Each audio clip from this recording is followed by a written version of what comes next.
नाज़रीन इकराम, क्या आप जानते हैं कि हिंदुओं की काली माता और दजाल का आपस में बड़ा ही गहरा ताल्लुक है।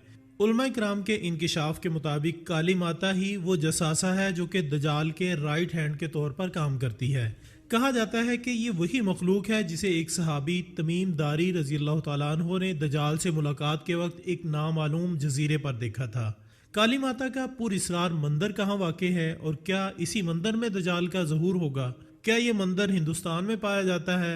आज हम आपको दजाल और काली माता के ताल्लुक से मुतल्लिक अहम मालूमात फराहम करेंगे, जिसकी तफसील आपके लिए यकीनन बाइसे हैरत होगी। लिहाजा आपसे गुजारिश है कि वीडियो को शुरू से आखिर तक ज़रूर देखिएगा। नाजरीन, ये बात तो आप सभी जानते होंगे कि क़यामत की निशानियों के जिक्र में दजाल का जिक्र सरे फहरिस्त आता है। दजाल के बारे में मशहूर है कि क़यामत के करीब वो दुनिया के सामने ज़ाहिर होगा। उसका रंग गंदमी, बाल घुंघरियाले और एक आंख होगी और वो यहूदियों की नस्ल से ताल्लुक़ रखता होगा। दजाल के फितने से न सिर्फ नबी अकरम सल्लल्लाहु अलैहि वसल्लम ने अपनी उम्मत को खबरदार किया, बल्कि आप सल्लल्लाहु अलैहि वसल्लम से पहले आने वाले तमाम अंबिया इकराम भी अपने अपने अंदाज में फितना दजाल के हवाले से खबरदार करते रहे। नबी करीम सल्लल्लाहु अलैहि वसल्लम चूँकि ख़ातमुन नबिय्यीन है, इसलिए उन्होंने दजाल के बारे में हर चीज़ को वाज़ेह तौर पर हमारे सामने खोल कर बयान कर दिया है। अल्लाह के नबी हज़रत मोहम्मद सल्लल्लाहु अलैहि वसल्लम ने फितना दजाल से पनाह मांगने की दुआ मांगी थी। अब सवाल ये है कि ये दजाल है कौन और इस वक्त कहाँ है और वो किस तरह से हमला आवर होगा। नबी अकरम सल्लल्लाहु अलैहि वसल्लम की अहादीस में दजाल के बारे में बहुत से अशारे मौजूद हैं। दजाल अपने ज़हूर के बाद खुद को नबी के तौर पर मुतारिफ करवाएगा और बाद में खुदाई का दावा करेगा। अल्लाह ताला ने इसे बहुत सी ताकतों से नवाजा होगा, लेकिन वो इन तमाम ताकतों का इस्तेमाल बुराई के कामों के लिए करेगा।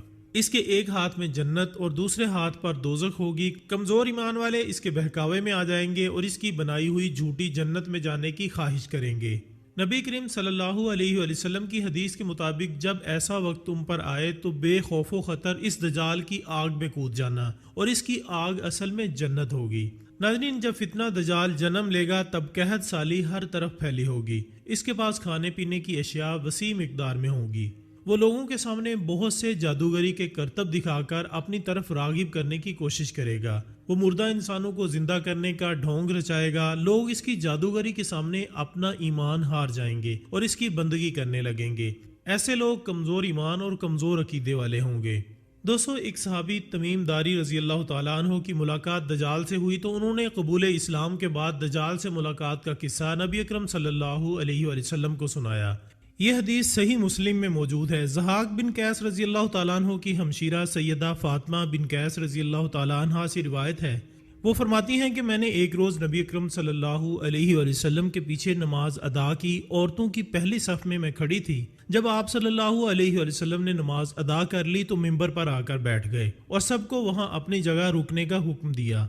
आप सल्लल्लाहु अलैहि वसल्लम ने फरमाया कि जानते हो कि मैंने तुम्हें यहाँ पर क्यों जमा किया है? सहाबा इकराम ने जवाब दिया कि ए अल्लाह के नबी, आप हमसे बेहतर जानते हैं।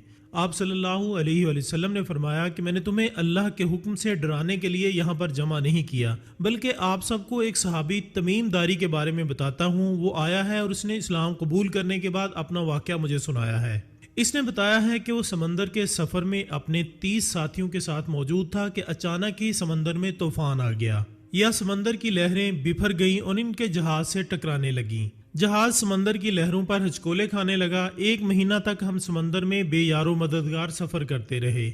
हमें कुछ इल्म नहीं था कि हम किस तरफ जा रहे हैं। आखिरकार एक जजीरे के करीब पहुंचे और अपनी कश्तियों में अलग अलग सवार होकर जजीरे में दाखिल हो गए।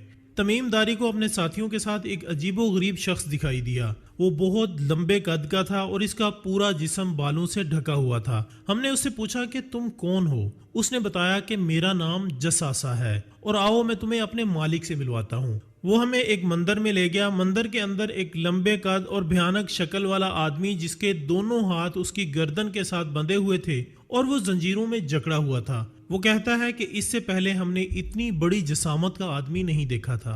तमीम दारी और उसके साथियों ने हैरान होकर पूछा कि तुम कौन हो?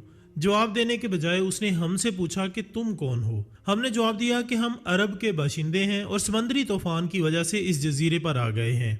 इस शख्स ने पूछा कि मुझे बिसान की खजूरों के दरख्तों की खबर दो। क्या उन दरख्तों पर अब भी खजूरें उगती हैं? हमने जवाब दिया जी हाँ, उगती हैं। اس نے کہا خبردار رہو، بہت جلد درختوں پر کھجوریں آنا بند ہو جائیں گی۔ پھر اس نے پوچھا کہ کیا تبرستان کے دریا میں پانی موجود ہے؟ ہم نے جواب دیا کہ اس میں وافر مقدار میں پانی موجود ہے۔ اس نے کہا کہ خبردار رہو، پانی بہت جلد خشک ہو جائے گا۔ اس کے بعد اس نے گولان کی پہاڑیوں کے بارے میں پوچھا اور حضور اکرم صلی اللہ علیہ وآلہ وسلم کے بارے میں پوچھا کہ پیغمبر اسلام حضرت محمد مصطفیٰ صلی اللہ علیہ وآلہ وسلم اس وقت کہاں ہیں؟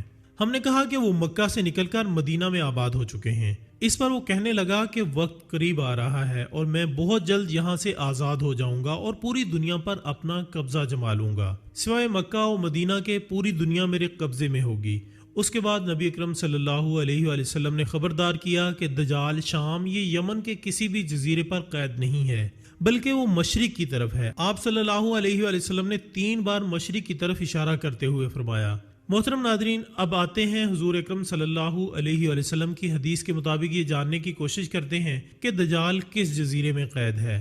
مدینے کے ساتھ ہی عرب کا مشہور سمندر ہے جس پر 4 جزیرے بھی موجود ہیں، جن میں سے ایک جزیرہ شام میں اور ایک یمن میں ہے، جبکہ ایک جزیرہ ہندوستان اور ایک پاکستان کے علاقے میں شامل ہے۔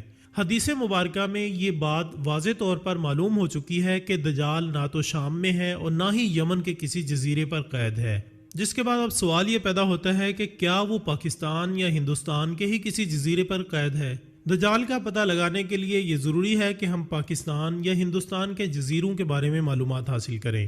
جس منظر کا حضرت تمیم داری رضی اللہ تعالیٰ عنہ نے اپنے واقعے میں ذکر کیا تھا، آپ کو یہ جان کر حیرت ہوگی کہ انڈیا کے کسی جزیرے پر ایسا کوئی منظر موجود نہیں ہے، لیکن پاکستان کے ایک جزیرے پر کالی ماتا کا منظر ضرور موجود ہے۔ تاریخی روایات کے مطابق یہ منظر 2000 سال پرانا ہے، جبکہ ہندو خود یہ تسلیم کرتے ہیں کہ کالی ماتا دنیا میں تباہی و بربادی پھیلانے کا سبب بنی تھی۔ اس کے جسم پر بھی جساسہ کی طرح بالوں کی بہت زیادہ تعداد تھی۔ دجال نے جو نشانیاں پوچھی تھیں، ان کے بارے میں ماہرین کا کہنا ہے کہ اب تک بہت سی نشانیاں رونما ہو چکی ہیں۔ بسان کی کھجوروں کے درخت اب خشک ہو رہے ہیں، پوری دنیا میں شہرت کے حامل کھجوروں کا یہ قدیم باغ اب خشک ہو رہا ہے۔ ماہرین کے مطابق تبرستان کے دریا میں پانی کی سطح پچھلے 100 سالوں میں اس وقت کم ترین سطح پر موجود ہے۔ یہ دریا یہ جھیل گولان کی پہاڑیوں سے پھوٹتا ہے۔ ان سب چیزوں کا تعلق بھی گولان کی پہاڑیوں سے ہی ہے۔ اب دلچسپ بات یہ ہے کہ مارچ سن 2017 میں امریکہ نے گولان کی پہاڑیاں اسرائیل کے حوالے کرنے کا معاہدہ کیا ہے۔ کیا یہ سب محض اتفاق ہے؟ نہیں، یہ سب قرب قیامت کی نشانیاں ہیں۔